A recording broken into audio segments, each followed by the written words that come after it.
Okay, so in this lecture, we are going to talk about a rectangular component of vector. Normally, किसी vector को हम लोग arbitrary किसी भी angle पे तोड़ सकते हैं, मगर सबसे ज़्यादा बेनिफिट हमें तब रहता है जब उनको रेक्टेंगुलर कंपोनेंट में हम ब्रेक करें। रेक्टेंगुलर कंपोनेंट का मीनिंग क्या है? Breaking a vector into, in case हम लोग 2D में बात कर रहे हैं, इनटू टू कंपोनेंट्स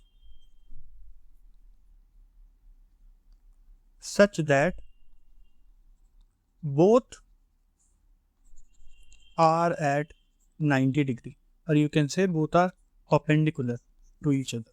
Okay, इसके लिए हम लोग एक पहले तो कोऑर्डिनेट सिस्टम कंसिडर करते हैं। सपोज कर लें हमारे पास मे बी एक एक्स एक्सिस है,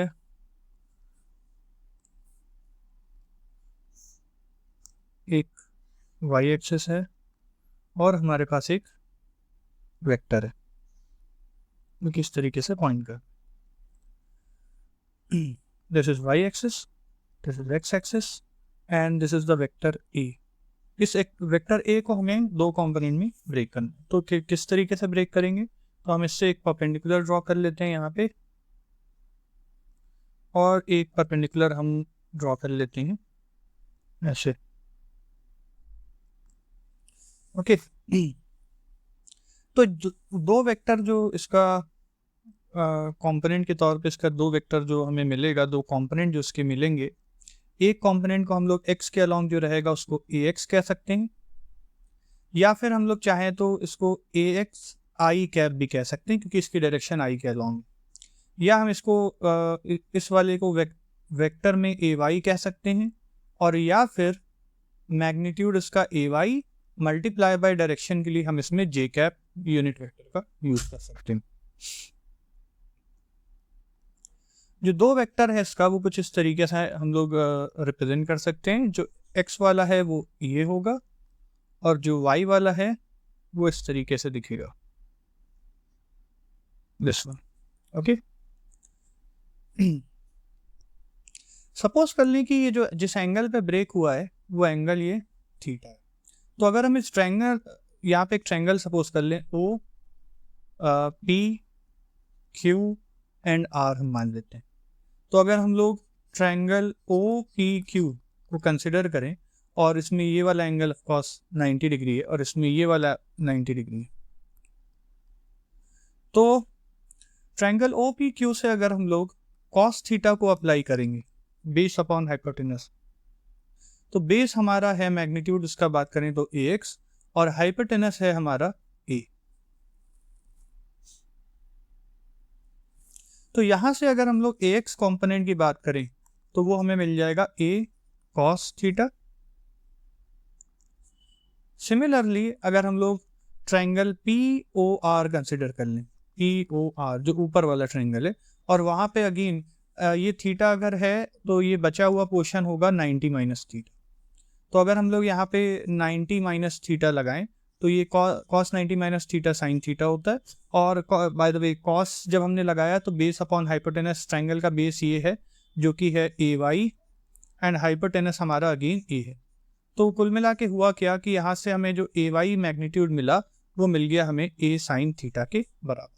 दोनों बातों को अगर हम लोग कंबाइन करें तो जो x कंपोनेंट है वो A cos थीटा है और जो y कंपोनेंट है वो A साइन थीटा है, दिस वन। तो हम लोग बहुत सेफली ये कह सकते हैं कि अगर हमें इफ मैग्नीट्यूड जो जिस भी वेक्टर का रेक्टेंगुलर कंपोनेंट निकालना है उसका मैग्नीट्यूड अगर आपको पता है, magnitude of A and theta, जो एंगल थीटा कौन सा angle made by the vector with x axis, अगर वाई से भी दिया है तो उससे भी काम चल जाएगा। तो अगर ये ए और थीटा अगर हमें पता है तो उसके कंपोनेंट निकल जाएंगे। If magnitude of A and theta are known then we can find the rectangular components.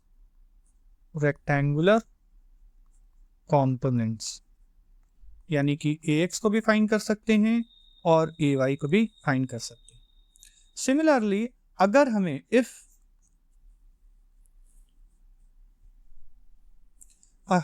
ax and ay are known, अगर हमें ये पता है मान लें, then we can calculate the magnitude of A known, then magnitude as well as direction also, then we can determine जो हमारा पूरा वेक्टर है, यानी कि अगर कंपोनेंट पता है तो वेक्टर के बारे में पता लग जाएगा, वेक्टर पता है और साथ में कितना एंगल बना रहा है तो कंपोनेंट पता चल जाएगा। कैसे ये पता चलेगा? सेकंड केस, ये वाला जो केस है, ये किस तरीके से पता चलेगा? तो मान लेते हैं अगर हमें ax और ay पता है तो इसका एक डेरिवेशन देख लेते हैं। अगर हम ax का स्क्वायर और ay का स्क्वायर करें तो वो जनरली आएगा a square cos square theta plus a square sine square theta. अगर हम यहाँ से a स्क्वायर कॉमन ले लें तो ये होगा cos square theta plus sine square theta which is 1। So this will give you magnitude of a is equals to ax square plus ay का स्क्वायर। तो यानी कि अगर आपको a पता है, वेक्टर a अगर आपको पता है तो ये फॉर्मूला अप्लाई करके हम लोग ax और ay की मदद से a का मैग्नीट्यूड हम लोग निकाल सकते हैं। यानी अगर ax और ay का मैग्नीट्यूड पता है तो हम लोग a को कैलकुलेट कर सकते हैं। साथ में मैग्नीट्यूड तो पता ही चल गया। डायरेक्शन के लिए हम लोग क्या कर सकते हैं, tan बीटा हम लोग लगाते हैं, यहाँ पे बीटा थीटा का रोल प्ले कर रहा है। किस तरीके से? ये पैरेललोग्राम लॉ है और हमारा वेक्टर जो किसी एक कंपोनेंट से एंगल बनाता है उसी को बीटा बोलते हैं। यहाँ बीटा की जगह वो थीटा बना हुआ है, तो अगर हम tan बीटा लगाएंगे तो वो आएगा b साइन थीटा। और यहाँ पे थीटा किसका रोल प्ले कर रहा है? थीटा दोनों वेक्टर के बीच का एंगल होता है, तो ब्लू के बीच में एंगल 90 डिग्री है। तो यानी कि हम लोग इसको कहेंगे b साइन 90 अपॉन में a प्लस b कॉस 90।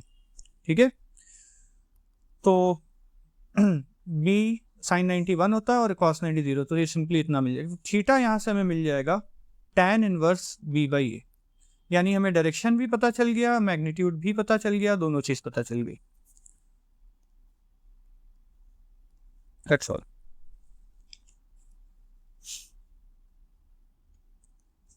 अब हम लोग क्या करते हैं, resolving a position vector, resolving a position vector into its rectangular component, rectangular components। तो अब हम लोग क्या कर रहे हैं, एक पोजीशन वेक्टर को उसके रेक्टेंगुलर कंपोनेंट में ब्रेक करके देखेंगे। और इसके लिए हम लोग अगेन कंसिडर कर लेते हैं कि हमारे पास एक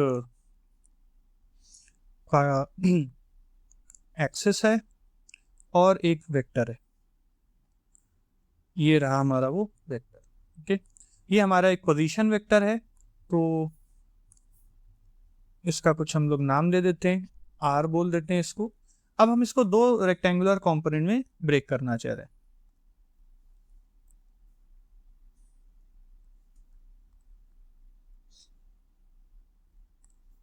ओके, सपोज कर लेते हैं कि इस आर को हम लोग ने एक्स के अलॉन्ग ब्रेक किया है, एक्स आई कैप, और वाई के अलॉन्ग ब्रेक किया वाई जे कैप। ओके, तो ये एक वेक्टर आया और एक वेक्टर ये निकल के आया। इनफैक्ट जो वेक्टर की मैं बात कर रहा हूं मैं उसको मार्क भी कर देता हूं। एक वेक्टर हमारा ये बन गया और एक वेक्टर हमारा ये बन गया। पोजीशन वेक्टर क्यों है? क्योंकि ऑफ कोर्स ये ओरिजिन से किसी एक पॉइंट P की पोजीशन को बता रहा है। इसका कोऑर्डिनेट मान लेते हैं एक्स वाई है, तो ये डिस्टेंस x हो जाएगी और ये परपेंडिकुलर वाली y, यानी कि अगर ये उसका कोऑर्डिनेट एक्स वाई है तो ये वाला x हो जाएगा और ये वाला y हो जाएगा। ओके, और सपोज कर लेते हैं कि इसका एंगल जो है वो थीटा है, so this is x and this is y, okay, and this is theta. तो यहां से अगर हम लोग r को लिखें तो हम लोग इसको लिख सकते हैं x time i cap and y time of course j cap. Okay, अब अगर हम लोग सिंपल वेक्टर एडिशन से मैग्नीट्यूड निकालें आर का, तो वो किस तरीके से निकल के आएगा? अंडर रूट में it will be X square plus Y square plus 2xy, यहाँ पे आपस में x और y 90 डिग्री बना रहे हैं, cos 90 डिग्री, तो ये सिंपली हो जाएगा under root X square plus Y square. Again diagram से हम लोग एक चीज और देख सकते हैं कि cos थीटा अगर हम लोग लगाएं, so it will B perpendicular base upon hypotenuse, so base is x and hypotenuse is r, so we can say x is equals to r cos theta. And similarly दूसरे triangle में भी अगर हम लोग अप्लाई करें, ये वाला angle हमारा 90 माइनस थीटा हो जाएगा, सो वहाँ पे अगर हम लोग cos 90 माइनस थीटा लगाएं, तो बेस है हमारा y, हाइपोटेनस है हमारा r, so we will get y equals to r cos 90 minus theta, और we can simply say r sin theta.